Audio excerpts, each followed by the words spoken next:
Hi guys, आप सबका स्वागत है आपके अपने चैनल पर। जैसे कि चैनल के नाम से पता चलता है, यहाँ पर हम 11th और 12th की केमिस्ट्री पढ़ेंगे। पेंडेमिक कंडीशन के चलते हुए 11th और 12th का सिलेबस 30% रिड्यूस कर दिया गया है। तो यहाँ पर आपको केमिस्ट्री 2021 के लिए पढ़ाई जाएगी और यहाँ पर आपको 11th 12th की केमिस्ट्री पढ़ाने के साथ साथ आपके डाउट्स भी क्लियर करे जाएंगे। अब बात आती है वो डाउट्स कैसे क्लियर करे जाएंगे।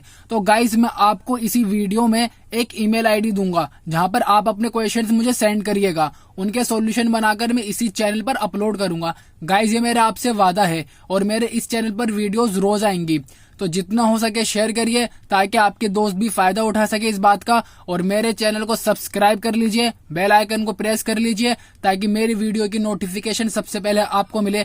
तो गाइज हम स्टार्ट करते हैं क्लास 12th का चैप्टर 2 सॉल्यूशन का पार्ट 5 कोलिगेटिव प्रॉपर्टीज। गाइज सबसे पहले हम कोलिगेटिव प्रॉपर्टी समझेंगे किसे कहते हैं।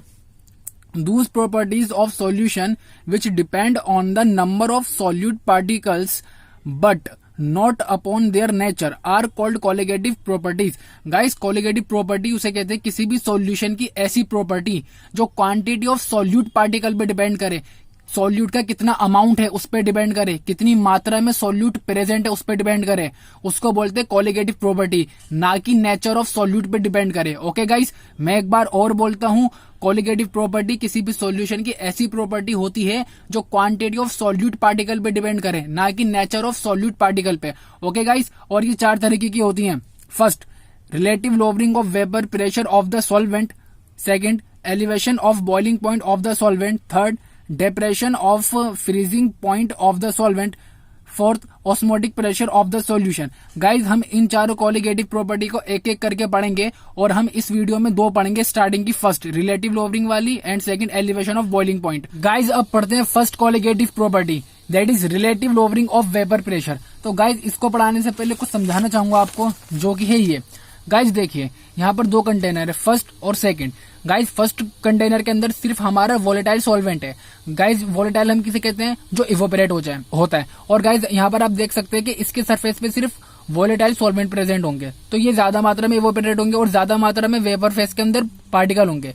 जब गाइज यहाँ पर ज्यादा मात्रा में वेपर फेस के अंदर पार्टिकल है तो यहाँ पर प्रेशर ज्यादा लगेगा क्योंकि यहाँ पर पार्टिकल ज्यादा है। अब वहीं गाइज हम दूसरे कंटेनर में देखें, ये जो हमारे रेड सर्कल है, ये रेड सर्कल है गाइज, ये बताता है कि नॉन वोलेटाइल सोल्यूट है।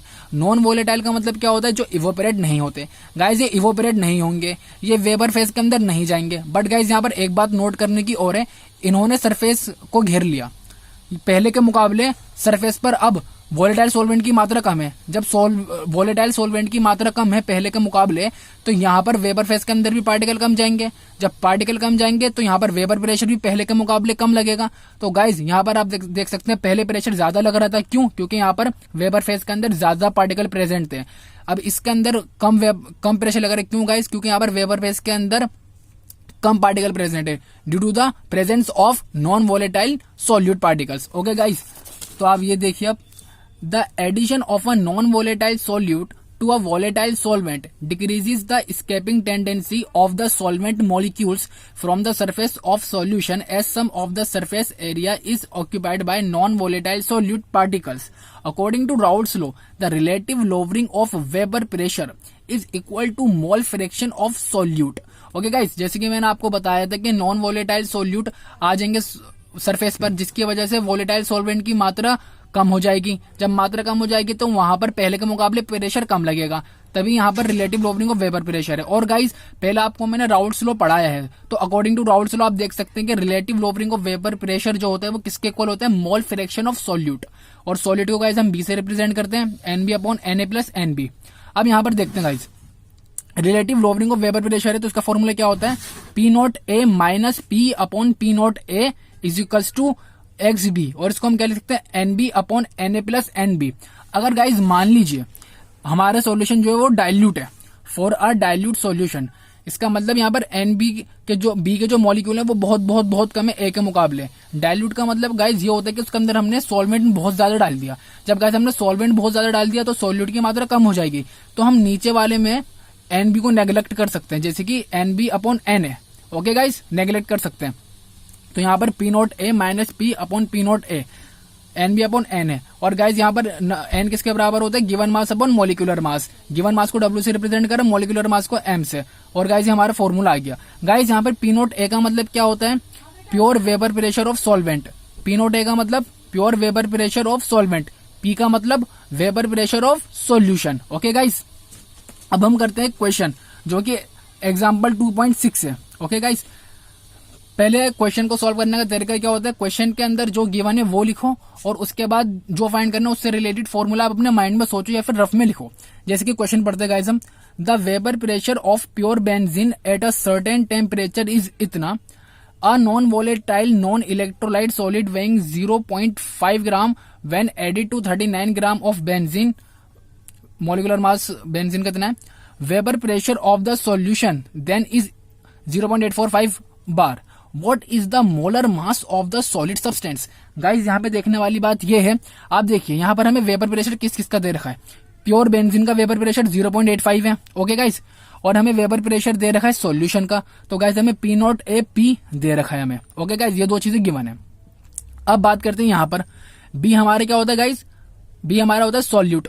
सॉल्यूट यहाँ पर हमारा सॉल्यूट क्या है, ये अ non volatile non electrolyte solid weighing 0.5 ग्राम। मतलब गाइज हमें इसका गिवन मास तो दे रखा है, मोलिकुलर मास हमें इसका ही फाइंड करना है। What is the molar mass of the solid substance, molecular mass इसका फाइंड करना है। ओके गाइज, और आप यहाँ पर देख सकते हैं 39 ग्राम ऑफ बेंजीन में मिलाया गया है। तो यहाँ पर जो हमारी बेंजीन है वो क्या है हमारी गाइज, सॉल्वेंट। सॉल्वेंट को ऐसे रिप्रेजेंट करते हैं। इसका गिवन मास कितना है गाइज 39 ग्राम और मोलिकुलर मास कितना दे रखा है 78। गाइज सब गिवन है, बस हमें ये एम बी फाइंड करना है। आप देख सकते हैं P naught A P M A W B W A, यहाँ पे जो गिवन है सब दे दिया गाइज। बस अब सीधा फॉर्मूले के अंदर हमें वैल्यूज भरनी है और हमें आंसर मिल जाएगा। जैसे कि यहाँ पर हमें मिल गया 170 ग्राम पर मोल। ओके गाइस, आई होप आपको फर्स्ट कोलिगेटिव प्रॉपर्टी समझ में आई होगी। अगर नहीं समझ में आई तो आप कमेंट करिए, मैं उसका आपके डाउट का सॉल्यूशन जरूर दूंगा। ओके गाइस, अब सेकंड पढ़ते हैं, एलिवेशन ऑफ बॉइलिंग पॉइंट। इसका मतलब गाइस क्या होता है, एलिवेशन ऑफ बॉइलिंग पॉइंट का मतलब क्या होता है, पढ़ते हैं। Boiling point is the temperature at which the vapor pressure of a liquid becomes equal to the atmospheric pressure. Guys सबसे पहले हमें समझ लूंगा बॉइलिंग पॉइंट हम किसे कहते हैं। बॉइलिंग पॉइंट किसी भी लिक्विड का वो पर्टिकुलर टेम्परेचर होता है जिस टेम्परेचर पर उस लिक्विड का वेपर प्रेशर 1 एटमॉस्फेरिक प्रेशर के बराबर हो जाता है, तो उस पर्टिकुलर टेम्परेचर को बोलते हैं बॉइलिंग पॉइंट। गाइस मैं एक बार और समझाता हूं आपको, बॉइलिंग पॉइंट किसे कहते हैं। किसी भी लिक्विड का वेपर प्रेशर जब एटमॉस्फेरिक प्रेशर के बराबर होता है और वो किस पर्टिकुलर टेम्परेचर पर हो रहा है, तो उस पर्टिकुलर टेम्परेचर को बोलेंगे बॉइलिंग पॉइंट उस लिक्विड का। Okay guys, when a non volatile solute is added to a volatile solvent the vapour pressure of the solvent decreases. जैसे गाइस हमने relative lowering of vapour pressure में पढ़ा था, जब हम नॉन वोलेटाइल सोल्यूट डाल देंगे वोलेटाइल सॉल्वेंट के अंदर तो प्रेशर कम हो जाता है। इसके अंदर यही लिखा हुआ है, in order to make this solution boil its vapor pressure must be increased by raising the temperature above the boiling point of the pure solvent। तो गाइज यहाँ पर देखने वाली बात यह है, जब हमने नॉन वोलेटाइल सोल्यूट डाला वोलेटाइल सॉल्वेंट के अंदर, जब हमने गाइज नॉन वोलेटाइल सोल्यूट डाला तो वहां पर हमारा वेपर प्रेशर कम हो जाता है। वहां पर हमारा गाइज जो वेपर कम बनते हैं तो प्रेशर भी कम लगेगा। तो वहां पर प्रेशर को इक्वल करने के लिए, ताकि जब हमने नॉन वोलेटाइल सोल्यूट डाला है तो उसका वेपर प्रेशर 1 एटमॉस्फेयर के बराबर हो जाए, तो उसके लिए हमें टेम्परेचर बढ़ाना पड़ेगा। तो गाइज इसको समझने से पहले आप ये वाला ग्राफ समझिए। आप ये देखिए कि 1 एटमॉस्फेयर इधर हमने y एक्सिस से बनाया वेपर प्रेशर, x एक्सिस से बनाया टेम्परेचर। ओके गाइज, 1 ATM ये रहा 1 एटमॉस्फेरिक प्रेशर। हमने यहाँ पर एक रेड लाइन ड्रॉ कर दी ऐसे करके, ठीक है। अब जिस पर्टिकुलर टेम्परेचर पर कोई भी सॉल्वेंट हो या फिर सॉल्यूशन हो इस लाइन को क्रॉस करेगा, वो उसका क्या कहलाएगा गाइस, बॉइलिंग पॉइंट। यहां पर आ जाएगा वो टेम्परेचर पर्टिकुलर कहलाएगा बॉइलिंग पॉइंट उसका। गाइस मैं दोबारा बोलता हूं, कोई भी सॉल्वेंट हो या फिर सॉल्यूशन हो, वो पर्टिकुलर टेम्परेचर पर इस 1 एटमॉस्फेयर को क्रॉस करेगा तो वो पर्टिकुलर टेम्परेचर कहलाएगा उसका बॉइलिंग पॉइंट। गाइस जब हमारा प्योर सॉल्वेंट था, सोचने वाली बात है, सिंपल सा फंडा, जब प्योर सॉल्वेंट था तो उसके वेपर जल्दी बन जाएंगे, तो उसका वेपर प्रेशर ज्यादा होगा और वो 1 एटमॉस्फेयर पे आसानी से पहुंच जाएगा। अब वहीं बात करते हैं हम सॉल्यूशन की। हमने उसके अंदर नॉन वोलेटाइल सोल्यूट डाल दिया। जब हमने नॉन वोलेटाइल सोल्यूट डाल दिया गाइस, तो वहां पर क्या होगा, वेपर प्रेशर कम हो जाएगा। क्यों? क्योंकि वेपर कम बनेंगे तो वेपर प्रेशर कम हो गया। अब वेपर प्रेशर को बढ़ाने के लिए गाइज हमें टेम्परेचर को बढ़ाना पड़ेगा। तो टेम्परेचर को जब हम बढ़ाएंगे तो हम देखेंगे कि सॉल्यूशन का 1 एटमॉस्फेयर पे कब पहुंचे, जब टेम्परेचर इतना होगा टीबी। तो गाइज यहाँ पे टीबी नोट और टीबी क्या है? टीबी नोट हमारा होता है प्योर सॉल्वेंट का टेम्परेचर और टीबी होता है हमारा सॉल्यूशन का टेम्परेचर। ओके गाइज, और इसके डिफरेंस को बोलते हैं del T B. I hope guys आपको समझ में आया हो ये ग्राफ। अब आगे चलते हैं। The difference in the boiling point of solution TB, जो जैसे कि मैंने यहाँ पर आपको बताया था, and that of pure solvent TB naught, यहाँ पर बताया था मैंने आपको, is called elevation of boiling point. इन दोनों के डिफरेंस को del TB is equals to TB minus TB naught को ही एलिवेशन ऑफ बॉइलिंग पॉइंट बोलते हैं। गाइज मैं आपको ये ग्राफ एक बार और समझाता हूँ। वाई एक्सिस पर हमारा वेपर प्रेशर बना हुआ है, एक्स एक्सिस पर हमारा टेम्परेचर है। ओके, यहाँ पर 1 एटमॉस्फेयर है। जिस पर्टिकुलर टेम्परेचर पर सॉल्वेंट इस 1 एटमॉस्फेयर को क्रॉस करेगा वो पर्टिकुलर टेम्परेचर सॉल्वेंट का बॉइलिंग पॉइंट कहलाएगा। ठीक है गाइज, अब यहाँ पर करते क्योंकि डेल टीबी नोट किस लिए आ रहा है, क्योंकि गाइज हमारा सॉल्वेंट जो वो प्योर है, ठीक है, उसके अंदर कोई मिलावट नहीं की गई है। अब बात करते हैं सॉल्यूशन की, जिसके अंदर हमने नॉन वोलेटाइल सॉल्यूट डाल दिया। जब गाइस हमने नॉन वोलेटाइल सॉल्यूट डाल दिया तो उसका वेपर प्रेशर कम हो जाएगा। तो वेपर प्रेशर कम हो जाएगा जिसकी वजह से वेपर कम है, तो वेपर को बढ़ाने के लिए टेम्परेचर को बढ़ाना पड़ेगा। तभी गाइस सॉल्यूशन का 1 एटमॉस्फेयर कब जा रहा है, जब टेम्परेचर हमारा बढ़ा हुआ है एज कम्पेयर सॉल्वेंट, तभी गाइस। ओके, आई होप आपको समझ में आया हो guys. Elevation of boiling point is equals to del TB is equals to TB minus TB not. Okay guys, अब आगे चलते हैं।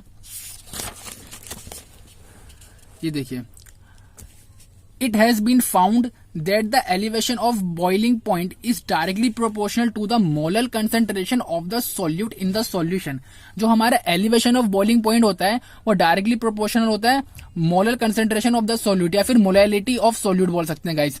और यहाँ पे प्रोपोर्शनैलिटी के साइन को हटाने के लिए हम लिखते हैं KB. Del TB is equals to KB M. ये एम क्या है? मोलैलिटी। गाइस केबी को क्या बोलते हैं? KB is a constant called molar elevation constant और ebullioscopic constant. Okay guys, KB को हम क्या बोलते हैं? मोलर एलिवेशन कांस्टेंट भी बोल सकते हैं, इब्यूलियोस्कोपिक कांस्टेंट भी बोल सकते हैं केबी को। और गाइस केबी की यूनिट क्या होती है? केल्विन केजी पर मोल। और गाइस डेल टीबी का फॉर्मूला क्या होता है? Del TB is equals to KB का केबी आ जाएगा। मोलैलिटी को आप बताया था मैंने आपको फर्स्ट वीडियो के अंदर। मोलैलिटी को फाइंड करने का फॉर्मूला क्या होता है? Moles of solute upon mass of solvent. जैसे कि मोल्स ऑफ सॉल्यूट को हम given mass upon molecular mass, solute है तो बी से रिप्रेजेंट कर दिया गाइस। सॉल्वेंट का अब यहाँ पर आएगा मास ऑफ सॉल्वेंट, मास को डब्ल्यू से रिप्रेजेंट करते हैं, और सॉल्वेंट है तो एस है। और यहाँ पे 1000 से किसने मल्टीप्लाई करा है? हमारा मास जो होगा वो ग्राम में होगा, तभी हमने 1000 से मल्टीप्लाई कर दिया। तो गाइस अब हम करेंगे क्वेश्चन, जिससे हमारे ये भी क्लियर हो जाए कंसेप्ट। ओके गाइस, जैसे कि क्वेश्चन पढ़ते हैं पहले। 18 gram of glucose C6H12O6 is dissolved in 1 kg of water in a saucepan. At what temperature will water boil? At 1.013 bar. Kb for water is इतना। गाइज यहाँ पर देखिए हमें केबी गिवन है। ओके गाइज, ठीक है, यहाँ पर हमें ग्लूकोज ये दे रखा है, इसको डिसॉल्व कर रहे हैं 1 kg ऑफ वाटर में। गाइज ग्लूकोज जो हमारे कम मात्रा में प्रेजेंट है, ओके, और ये 1 kg में प्रेजेंट है वाटर, तो ये कम मात्रा में प्रेजेंट है, तो ग्लूकोज हमारा क्या हुआ गाइज? क्या हुआ? सॉल्यूट। ओके, तो पहले हम सॉल्यूट है तो इसके हम मोल्स फाइंड करेंगे। Moles of glucose given mass upon molecular mass. Given mass 18 है, मोलिकुलर मास 180 होता है इसका। आप इसको सोल्व करेंगे 0.1 मोल आएगा। अब बात करते हैं गाइज मोलैलिटी ऑफ ग्लूकोज के सॉल्यूशन की मोलैलिटी कैसे फाइंड करेंगे हम? जैसे कि आपको पता था नंबर ऑफ मोल्स आएंगे तो उसको हम given mass upon molecular mass कर सकते हैं। ओके, और यहाँ पर आप देख सकते हैं कि हमारा जो मास ऑफ सॉल्वेंट है, जो कि हमारे यहाँ पे वाटर है, वो कितना दे रखा है? 1 kg। 1 kg में कितने ग्राम होते हैं? 1000 ग्राम। तो 1000 ग्राम लिखा, 1000 से मल्टीप्लाई करा, तो मोलैलिटी भी कितना है? 0.1 आई। ओके गाइस, फिर हमने क्या करा? डेल टीबी फाइंड करा। Del TB is equals to KB M. KB हमें क्वेश्चन के अंदर गिवन है और मोलैलिटी अभी हमने फाइंड करी है। आप इसको सोल्व करेंगे, आपका 0.052 केल्विन आएगा। तो गाइस हमारा डेल टीबी भी आ गया। अब आगे चलते हैं गाइस, यहाँ पर हमें फाइंड करना है at what temperature will water boil at 1.013। किस टेम्परेचर पर जो हमारा वाटर का सॉल्यूशन होगा बॉइल करेगा, और उस वक्त प्रेशर ये होगा। जैसे कि गाइस हमें पता है since water boils at 373.15 kelvin at 1.013 bar pressure. Guys water जो बॉईल करता है 100 डिग्री सेल्सियस पे करता है। अब डिग्री सेल्सियस को केल्विन में करने के लिए 273.15 के अंदर हमने 100 प्लस कर दिया तो 373.15 केल्विन हमें मिल गया। ओके गाइज, तो हम यहाँ पर देख सकते हैं डेल टीबी हमारा 0.052 आ रहा था। डेल टीबी को हम क्या लिख सकते हैं, डेल टीबी को T B minus TB not is equals to 0.052। जैसे कि मैंने आपको बताया था टीबी नोट जो होता है वो हमारे क्या होता है, प्योर सॉल्वेंट का टेम्परेचर, और टीबी होता है सॉल्यूशन का, और वहां पर हमें सॉल्यूशन का टेम्परेचर बताना है। तो गाइज सॉल्यूशन का टेम्परेचर बताना है, ये इधर आगे प्लस हो जाएगा। और डेल टीबी नोट किसका होगा, ये प्योर टेम्परेचर सॉल्वेंट का। सॉल्वेंट हमारे क्या यहाँ पर गाइज वाटर, वाटर कितने बॉईल करता है 100 डिग्री सेल्सियस पे, उसको केल्विन में करेंगे तो 373.15 हो जाएगा। आप इसको ऐड करेंगे आपका TB is equal to 373.202 kelvin आएगा। आई होप गाइज आपको ये समझ में आया हो। और जैसे कि मैंने आपसे कहा था कि मैं आपको अपनी ईमेल आईडी दूंगा जहां पर आप अपने क्वेश्चंस मुझे सेंड करिएगा, तो वो ईमेल आईडी है खान क्लासेस गाइज 7@gmail.com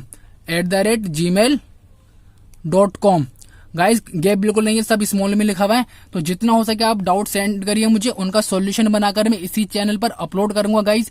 और भूलिएगा मत, मेरे इस चैनल पर वीडियोस रोज आएंगी, तो बने रहिए मेरे साथ। अब मिलते हैं नेक्स्ट वीडियो में। ओके गाइज, तब तक के लिए बाय।